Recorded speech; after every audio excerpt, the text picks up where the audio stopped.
फिर समझ लीजिए मोललता में कि 1 किलोग्राम विलायक में उपस्थित विलेय के मोलों की संख्या ही क्या कहलाती है, मोललता कहलाती है। तो यहाँ क्या हो जाएगा, यम बराबर विलेय के मोलों की संख्या बटे में विलायक का भार, भार किसमें होगा, केजी में होगा, है ना। अब मोलों की संख्या क्या होता है, विलेय का भार बटे में उसका अणुभार। यहाँ इसको हम रख देंगे तो विलेय का भार बटे में उसका अणुभार और विलायक का भार किलोग्राम में। तो विलेय के भार किससे पता चलेगा, डब्ल्यू बी यानी विलेय का भार, और एम बी माने विलेय का अणुभार इंटू विलायक का भार, और यही हमारा क्या है, फार्मूला है। समझ में आया, ये किसका फार्मूला है, मोललता का है। जल्दी से इसको नोट कर लीजिए। तो खैर अब यहाँ देखिए क्वेश्चन में, अब ये एसिटिक एसिड है ना डब्ल्यू बी का मान कितना है, 2.5 ग्राम, ठीक है। अब आप भी जान रहे हैं कि हमको विलेय का अणुभार भी चाहिए, तब चाहिए ना, यानी एम बी बराबर इसका अणुभार निकालो, CH3COOH, कार्बन का कितना होता है, 6 दूना 12, धन हाइड्रोजन का 1 यानी 1 गुणे 3 करेंगे तो आ जाएगा 3, धन फिर कार्बन 12, धन 16 दूनी 32 लिख दे, जो ऑक्सीजन वहां है 32 प्लस 1। अब यहाँ जोड़ लीजिए, 12 3 15, 15 हो गया, 15 15 15 जोड़ो थोड़ा, तो 15 15 10 25, 25 2 27, 27 1 28, 28 2 30, 30 30 60, इसका अणुभार कितना आएगा, 60, यही आएगा 60 आया। अब देखो क्या है, C6H6 में विलयन की मोललता बतानी है, किसमें विलायक में घोला गया है, C6H6 में, यानी विलायक का भार यानी WA बराबर कितना आ गया, 75 ग्राम, ठीक। तो मोललता बराबर स्मॉल m बराबर WB अपान MB इंटू WA किलोग्राम में। अब चलो आ जाओ, WB का मान कितना हो जाएगा, 2.5 बटे MB का मान कितना है 60, गुणे WA का मान कितना है 75, समझ रहे हो। अब एक काम करिए, यहाँ एक अंक पे दशमलव है, यहाँ गुणे में 10 कर दें, हर में 10 से गुणा कर दिए, 25 एक कम 25, 25 तिया 75, बराबर आ गया कितना तुम्हारा, 1 बटे में है 600 और 6 त्रिक 1800, कितना आ गया, 1 बटे में 1800, ठीक है।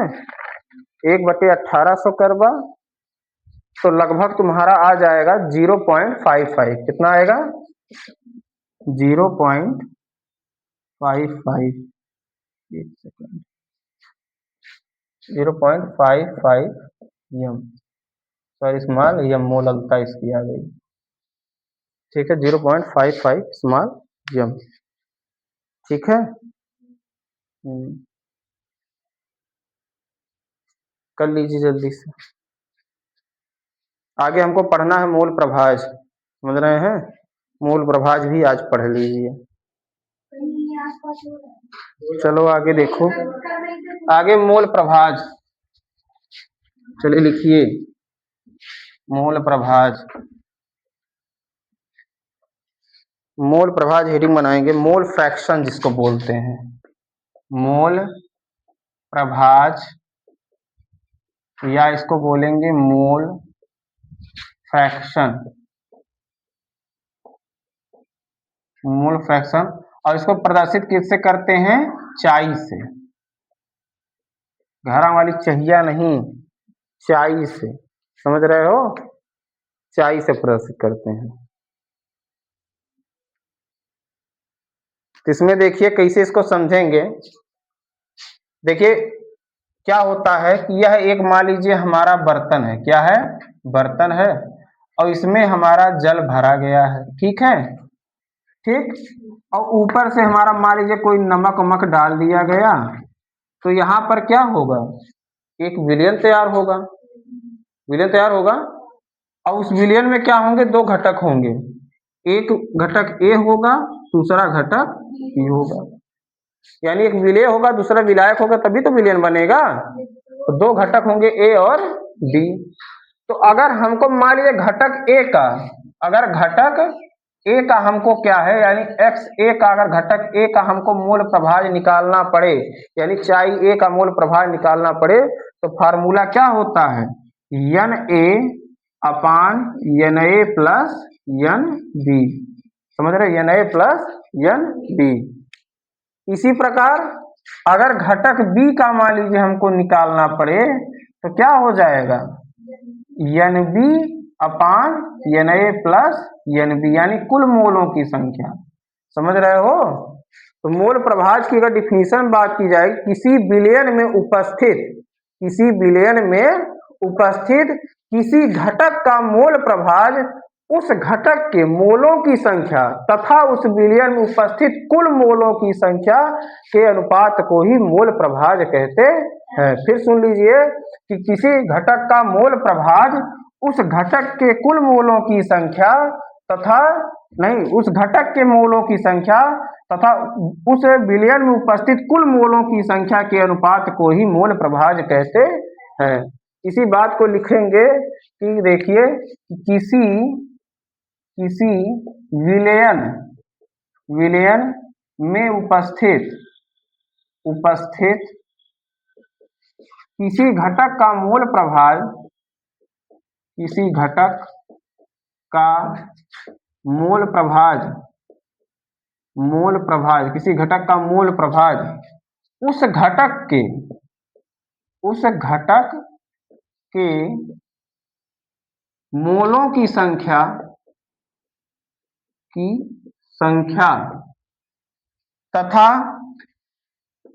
तथा विलयन में उपस्थित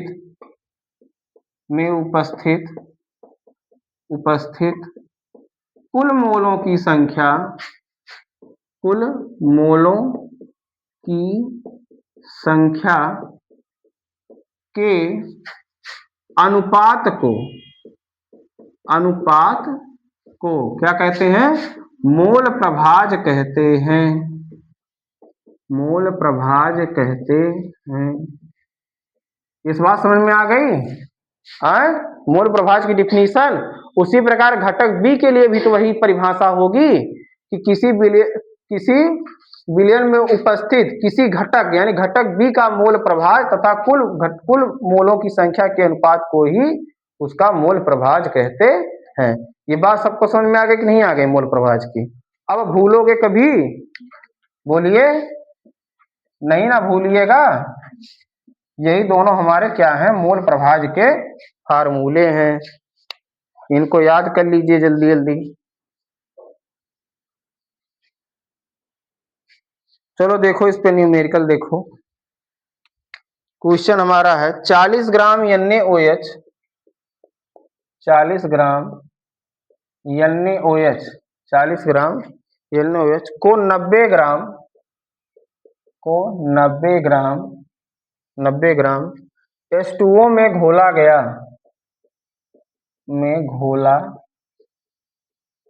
क्या है, H2O में घोला गया तो प्रत्येक घटक का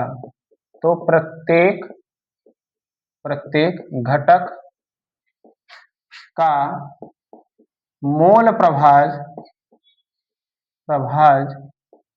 ज्ञात कीजिए। हाँ, एक चीज हम लोग भूल गए, देखिए आपको बता दें, उसी के नीचे अगर लाइन में जगह होगी तो आप लोग लिख दीजिएगा कि XA plus XB is equal to होता है 1। क्या होता है, 1। XA plus XB equal to क्या होता है, 1। यानी दोनों घटक का मोल प्रभाज किसके बराबर होता है, 1 के बराबर होता है। समझ रहे हो। अगर जगह होगी तो आप वहां जो है रिवर्स में लिख दीजिएगा।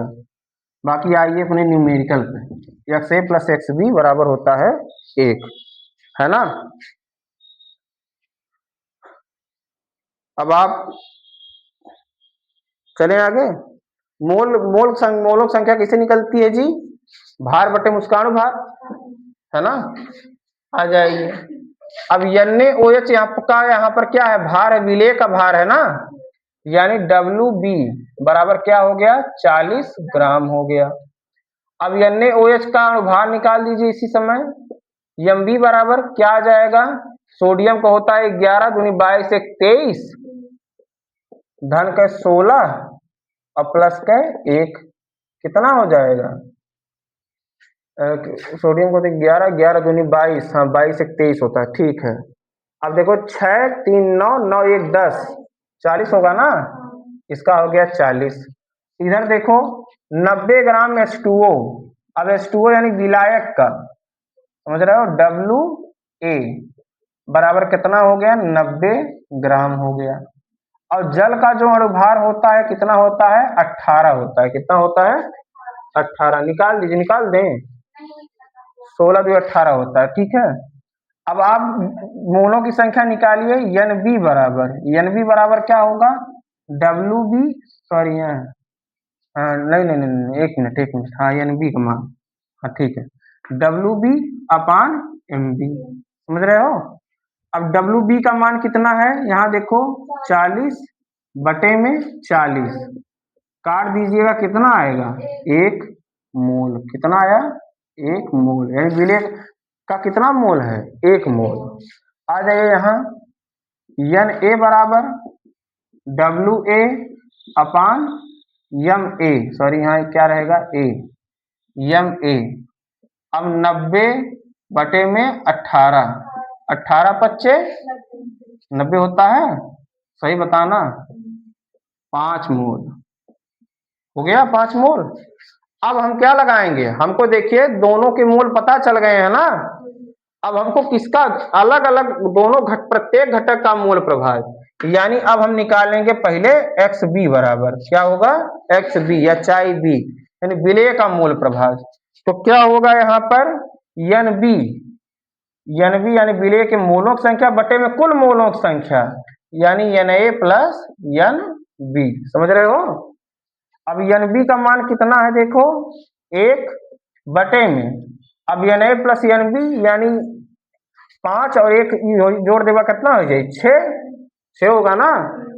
अब 1 से 6 में भाग दे दो, यहीं कहीं किनारे 6 से, 0 यहाँ हो गया 0, 6 1 कम 6 बचा 4 हो गया 40, छठवां का 36, फिर बचा 4, मतलब 6 6 आता रहेगा ना, छोड़ दीजिए वहीं पे, तो आ गया कितना, 0.166, ये आ गया आंसर। मोल प्रभाज का कोई मात्रक नहीं होता।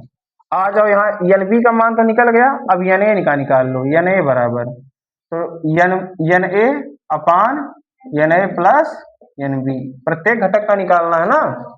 तो देखो Na का मान कितना हमारा निकला, कितना मोल निकले हैं, 5 बटे में 6, अब 5 में 6 से भाग दे दो, नहीं जाएगा, 0.0, छठवा 36, 6 सते 42, 6 अठे 48, बचा 2, 0 हो गया, 6 त्रिक 18, अब फिर मतलब 3 3 आता रहेगा, तो आ गया तुम्हारा 0.833, ये भी आ गया आंसर।